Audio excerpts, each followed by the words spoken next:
एक बार एक भिखारी अपने जीवन से परेशान हो चुका था, क्योंकि उसे अपने जीवन को चलाने के लिए भीख मांगना पड़ता था। इसी बात को लेकर वह दुखी रहता और दिन भर यही सोचता कि उसके जीवन में बदलाव कैसे आएगा। वो हर दिन देखता कि बहुत सारे लोग निराश होकर आंखों में आंसू लिए गौतम बुद्ध की तरफ जाते और वापस लौटते समय वो लोग बहुत ही खुश होकर आते। वो भिखारी ये नहीं समझ पा रहा था कि गौतम बुद्ध उनके साथ ऐसा क्या करते थे कि वो इतने खुश हो जाते थे। ये सब सोचकर वो भिखारी ने निर्णय लिया कि वो भी महात्मा बुद्ध के पास जाएगा और देखेगा कि ऐसा वो क्या करते हैं कि दुखी लोग उनके पास जाकर खुश हो जाते हैं। फिर एक दिन वो बुद्ध से मिलने के लिए उनके पास चल पड़ा। जहां बुद्ध मौजूद थे वहां बहुत लंबी कतार लगी हुई थी। वो भिखारी भी कतार में लग गया। कतार में लगकर वो अपनी बारी का इंतजार करने लगा।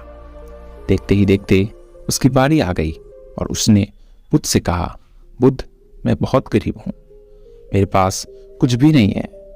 मुझे अपनी जीवन चलाने के लिए भी दूसरों से भीख मांगना पड़ता है। अब आप ही बताएं कि मैं अपने जीवन में कैसे बेहतर कर सकूं।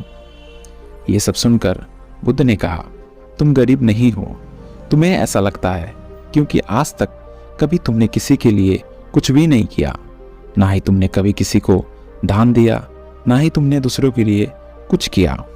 ये सब सुनकर भिखारी के मन में आशंका जाग उठी। अपनी आशंका को दूर करने के लिए भिखारी ने पूछा, मैं तो एक भिखारी हूं, मैं लोगों को दान कैसे दे सकता हूं और कैसे लोगों को सहायता कर सकता हूं? मुझे तो खुद अपने जीवन को चलाने के लिए दूसरों से भीख मांगना पड़ता है।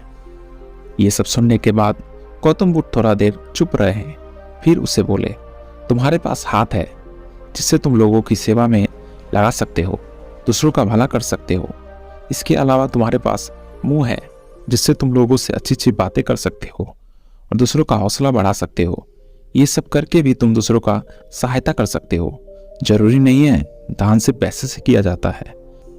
हम चाहे तो हम शिक्षा का भी दान कर सकते हैं, चाहे तो अन्न का भी दान कर सकते हैं। ऊपर वाले ने अगर किसी को अच्छी शरीर दिया है तो वो गरीब नहीं है, वो बस दिमाग से गरीब है। उसे इस विचार से हटकर दूसरों की सेवा में लगाना चाहिए। बुद्ध की ये बात सुन लेने के बाद वो भिखारी बहुत ज़्यादा खुश हो गया